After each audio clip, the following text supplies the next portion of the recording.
Sometime later, we met at a place that we call the upper room, for what you call the Last Supper.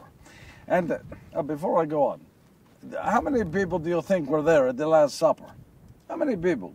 Most people say 13. Is that what you think? Yeah, the 12 of us and Jesus, yes? Yes, 6 on one side of the table, Jesus, and the other 6 on the other side of Jesus. Yes? 6, Jesus, 6. Is that what? No.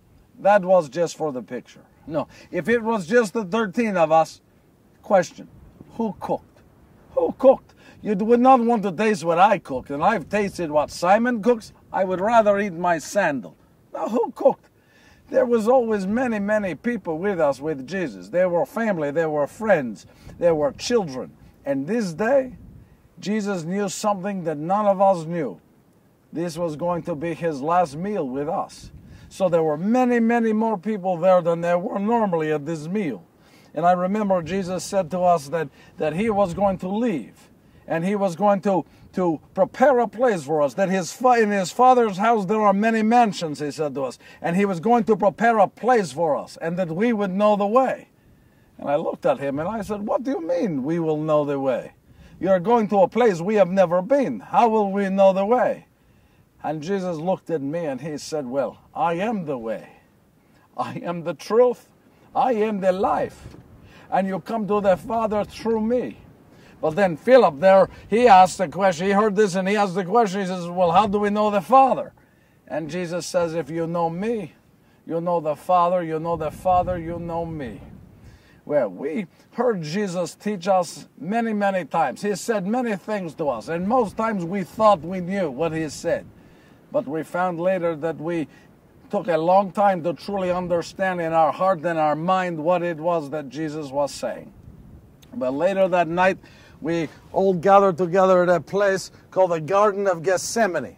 And we were all there. We'd been praying with him and talking with him. And then all of a sudden, soldiers came. And they were led by one of our own, Judas the Iscariot. He came, he led the soldiers right to Jesus, and they took Jesus.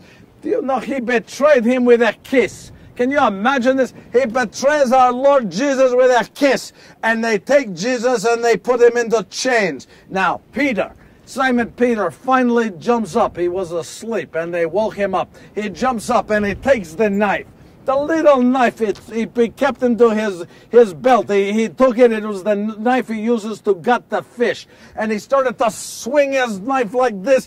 And he sliced off the ear. Not of one of the guards. He sliced off the ear of one of the slaves of the temple guards. Let me tell you, as far as he was as a swordsman, Simon made a much better fisherman.